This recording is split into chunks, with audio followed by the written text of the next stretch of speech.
Welcome to the Online Digital Marketing Podcast. We'll be discussing marketing strategies, trends, and tips that will help your business succeed in the digital age. Every episode, we'll be interviewing industry professionals and providing valuable insights on how to leverage digital tools for maximum engagement and ROI. Don't forget to subscribe so you can stay up to date on the latest trends in online marketing.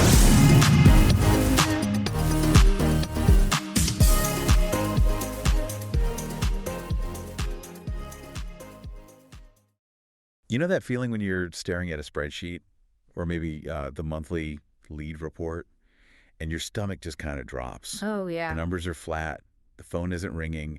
The inbox is just eerily quiet. It's the silence that gets you. It's deafening. Exactly. And when you're in that moment, whether you own the business or you're running the marketing, the diagnosis is almost always the same. You look at the team and you say, we have a volume problem. We need more calls, more clicks, more foot traffic. Right.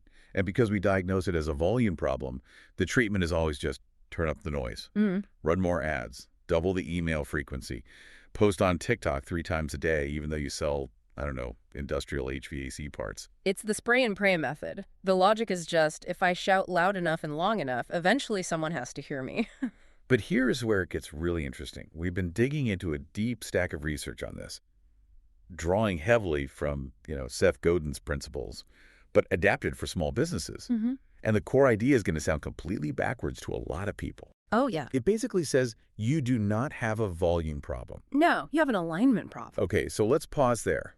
Because if I'm a business owner and I can't make payroll because I don't have enough customers, that feels a hell of a lot like a volume problem. It does. If you tell me it's alignment, that sounds like marketing fluff. It sounds like fluff until you look at the economics of attention. I mean, think about it. We are living in the noisiest world in human history. No question. If your strategy is just shout louder, you are competing with Netflix, Disney, politics, cat videos, and every single one of your competitors who is also shouting. So I'm just adding to the cacophony. Exactly. You become background noise. The research suggests the reason you don't have volume is because you're trying to talk to everyone. And when you try to talk to everyone, you water down your message so much that you end up resonating with absolutely no one. So the mission for this deep dive is to see if we can fix that. We need to pivot from marketing as advertising, which is what I think most of us do, to marketing as a promise. And we're going to look at this strategy called the smallest viable market. Which is frankly, a terrifying concept for most entrepreneurs. Oh, absolutely. Yeah. You can get to that because the idea of shrinking your market sounds like financial suicide. It does. But before we get there, we have to redefine what marketing actually is. Because the sources make this distinction that, I'll be honest, I hadn't really thought about before. It's the distinction between the hype and the change. Traditional marketing, the old school view, is just the stuff you do to get attention. The billboard, the Facebook ad. The coupon in the mail. It's outbound. It's interrupting people. It's the hook. Right. But the modern view, the one that actually builds sustainable, high-margin businesses, says marketing is the promise you make and the change you deliver.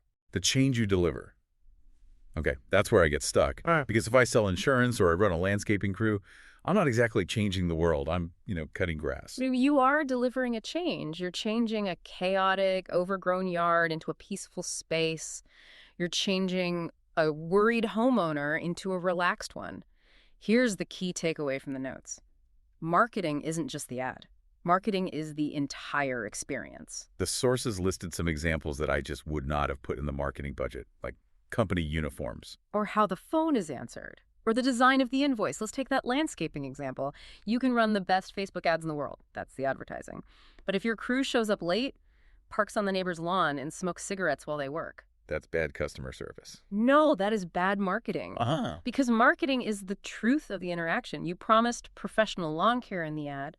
The crew delivered sloppy, disrespectful service. The alignment is broken. Yeah, the alignment is broken. And when it breaks, the customer leaves. And then you think, oh, I need more volume to replace them, so you run more ads. It's a leaky bucket.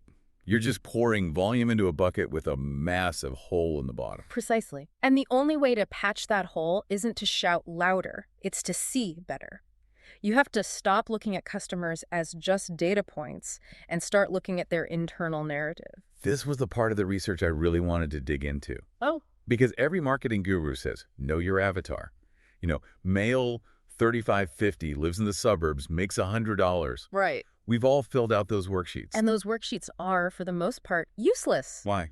Because that's census data. That tells you who they are to the government. It doesn't tell you who they are to themselves. The metaphor the sources use is that every single person has a movie playing in their head. And they are the star of that movie. Always. They're the protagonist, they have a villain they're fighting, a tragedy they're avoiding, and a hero's journey they're on. Your job as a marketer isn't to interrupt their movie with a commercial. Your job is to figure out how to become a supporting character in their movie. Ideally, the wise guide who hands them the magic sword. Exactly. But you can't be the guide if you don't know the plot of their movie. So how do we find the plot? I mean, I can't read minds. If I run a residential cleaning business, how do I know what movie my customer's in? So the notes break this down into 3 questions, and they require you to actually use some empathy, not just, analytics. The first question is, what keeps them up at night? Okay. And I don't mean generally. I mean specifically regarding the problem you solve. Okay, stick with the cleaning business. The surface answer is just, my house is dirty. Right. But nobody lies awake at 2 a.m. thinking there is dust on the bookshelf. That's not a fear. The fear is, I'm working 60 hours a week, I'm neglecting my kids, the house is a total disaster, and if my mother-in-law comes over, I'm going to be judged as a failure. Okay. That's a horror movie. It is. That's the internal narrative. I am failing at keeping my life together. So the second question is, what do they hope will be different? What's the transformation? So it's not, I want vacuumed carpets. No. It's, I want to walk in the door at 6 p.m., smell lemons, and actually sit on the floor and play with my kids without looking at a pile of laundry. That's the change. That's the change. And the third question, and this is very Seth Godin, is what is their people like us story? People like us. Break that down for me. Humans are tribal. We make all our decisions based on identity, People like us don't buy cheap plastic toys, or people like us hire experts because we value our time. If you can align your service with their identity, you stop competing on price. Because if I'm selling time with your kids and identity as a successful parent, that is worth way more than $25 an hour for cleaning. Exactly. If your ad just says, we clean toilets lowest price, you are ignoring the movie. You're just a commodity. And commodities get ground down on price until there's no margin left. Okay, but this leads to the scary part. If I decide to target that specific narrative, the overworked parent who feels guilty, I am implicitly ignoring the 22-year-old bachelor who just wants his apartment cleaned before a date. You are. I'm ignoring the retiree who just needs help with heavy lifting. You are. You are ignoring them. And that feels like losing money. It feels like it. But this is the concept of the smallest viable market, or SVM. And it is the single most important lever for growth, even though it feels like shrinking. The definition is, the fewest number of people you must delight so deeply that they would miss you if you were gone. The fewest. Business owners are wired for the most. We want TAM, total addressable market. Right, everyone. We want everyone. Why on earth would I aim for the fewest? Because of trust and resonance. Yeah. When you try to serve the most, you have to water down your message so it doesn't offend anyone or exclude anyone. You become vanilla. And in a crowded market, vanilla is invisible. You're saying that by trying to catch everyone, I catch no one. That's exactly it. But when you pick a smallest viable market, you can tailor your promise so perfectly to that group that you become the only logical choice. You move from being a choice to being the choice. Let's look at the case studies here, because I think we need to prove that this actually works in the real world, not just in some marketing textbook. The plumber example was really stark. The tale of 2 plumbers. Okay, so plumber A is the volume guy. His truck says, plumbing, heating, cooling, drains, $247, no job too small. Free estimates. Senior discounts. He's throwing everything at the wall. Who does he attract? Everyone. He attracts panic. He attracts price shoppers. He attracts the guy with a flooded basement at midnight who is calling 10 numbers and going with whoever picks up first. Zero loyalty. Zero loyalty. It's a grudge purchase. Yeah. And plumber A is exhausted because he's driving all over town chasing these low-margin jobs. Okay, now contrast that with plumber B, the SVM plumber. Plumber B decides, I'm not playing that game. He picks a specific SVM. Busy, dual-income homeowners in older, historic neighborhoods. That is a very specific slice. It is. But look at how it changes the business. His promise isn't, I fix pipes. His promise is zero surprise emergencies. Zero surprise emergencies. Mm. Wow, that speaks directly to the movie of someone living in an old house who is terrified of a burst pipe. Exactly. So instead of chasing 2 a.m. emergency calls, he sells a Heritage Home Care plan. He charges a premium monthly fee. He comes out twice a year, inspects the old pipes, flushes the system. He prevents the emergency. He's selling peace of mind, not pipe repair. And because he's targeting people who have more money than time, they happily pay 3 times the market rate because he shows up on time, he wears shoe covers, and he knows exactly how to handle 100-year-old radiators. He has a monopoly on that specific tiny market. He does. But he has to say no to the new construction jobs. He has to say no to the commercial jobs. And that's the discipline. You can't be the old house expert and also the new commercial install guy. They're different movies. Completely different movies. The coffee shop example was another good one because I think brick and mortar places feel like they depend on foot traffic, so they need to appeal to everyone who walks by. That's the trap, the third place strategy. So most coffee shops try to out Starbucks. Sure. They have the smoothies, the frappuccinos, the breakfast sandwiches, the drive-through. Try to catch every car. Right. But the shop in the case study decided their SVM was the remote worker. The freelancer, the writer, the coder. So what do they do differently? They optimized everything for productivity. They invested in enterprise-grade Wi-Fi bulletproof fast. They put power outlets at every single table, not just the wall seats. That's huge. Yeah. And they kept the music instrumental and low volume. And here's the trade-off that caught my eye. They got rid of the blenders. No smoothies. That's walking away from revenue. I mean, smoothies are high margin. They are.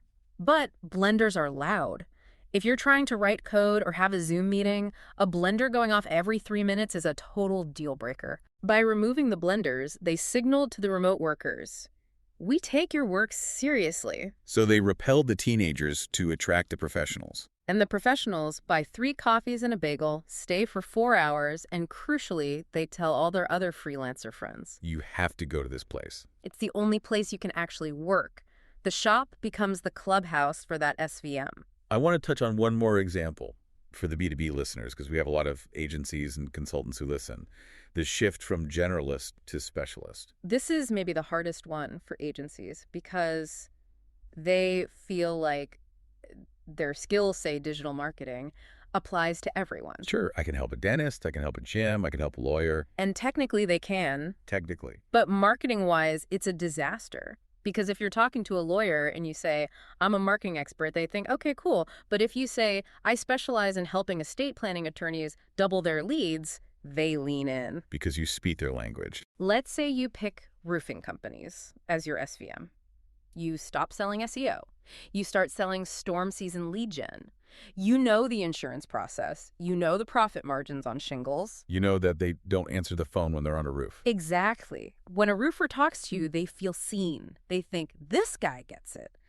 And because of that trust, you can charge premium rates. A generalist is a vendor, a specialist is a partner. Okay, so logically, I'm with you. Narrowing the focus increases the perceived value, which allows for higher margins and better loyalty. But emotionally, I'm sweating. At the fear of narrow. It's real. If I commit to just roofers or just old houses, I feel like I'm putting my business in a straitjacket. What if the roofing market crashes? What if I run out of old houses? That is the psychological barrier that keeps 90% of businesses generic. But here's the counter-argument that the sources lay out. You are already losing business. You're losing the dentist because you look like a generalist who doesn't understand dentistry. You're losing the lawyers because you look generic. By trying to keep the door open for everyone, I'm actually not compelling enough for anyone to walk through. Exactly. You are saying no to everyone by default because you're invisible. Narrowing makes you visible. And here's the safety net that the sources emphasize. You don't have to fire everyone else tomorrow. Okay, walk me through that. Because I'm not going to call my non-ideal clients and tell them to get lost. Please don't. That's how you go broke. The phrase to remember is optimize for the best, accommodate the rest. Optimize for the best, accommodate the rest. So if a non-remote worker walks into that coffee shop, you sell them a coffee, you take their money, you smile, but you do not buy a blender for them. Got it. You do not change the music for them. You keep your promise directed at your SVM. So over time, your customer base just naturally shifts. Right. You attract more of the right people because your signal is clear. And slowly, The wrong people filter themselves out because you aren't catering to them. It's a transition, not a cliff. That makes it feel much more manageable. So if someone is listening and thinking, okay, I need to find my SVM, but I have no idea who it is, how do they decide?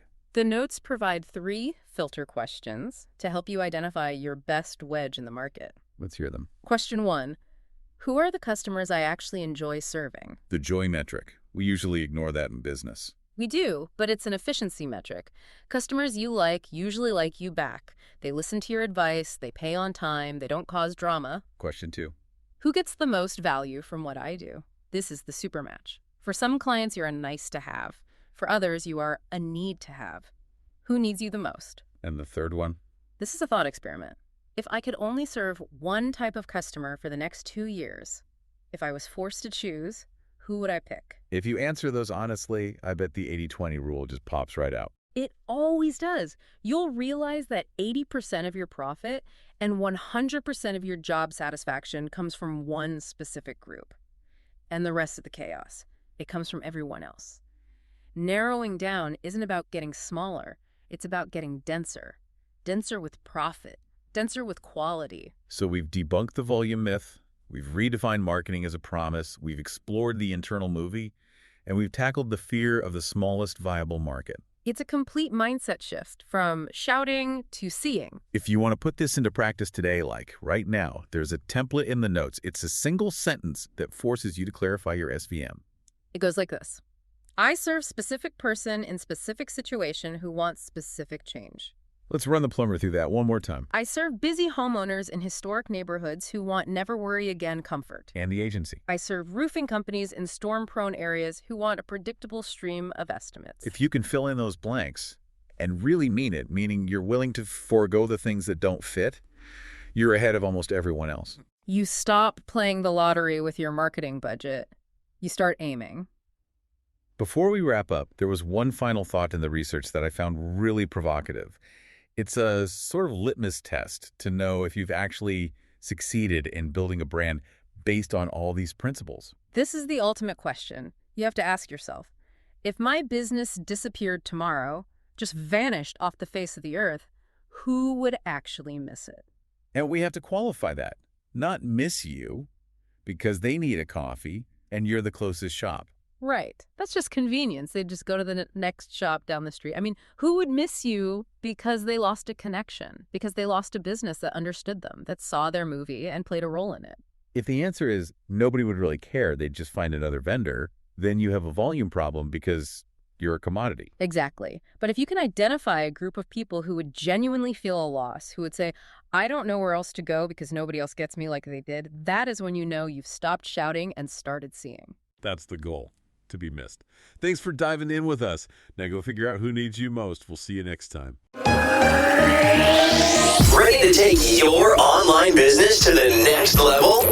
Subscribe to our digital marketing podcast and then join our Accountability for Success Mastermind. With expert advice from industry leaders, you'll gain knowledge and insights that will help you succeed in today's digital marketing world. From social media strategies to search engine optimization, we have all the tools you need. Learn from successful entrepreneurs and take control of your online success. Join the Accountability for Success Mastermind now at bit.ly/AFSM podcast.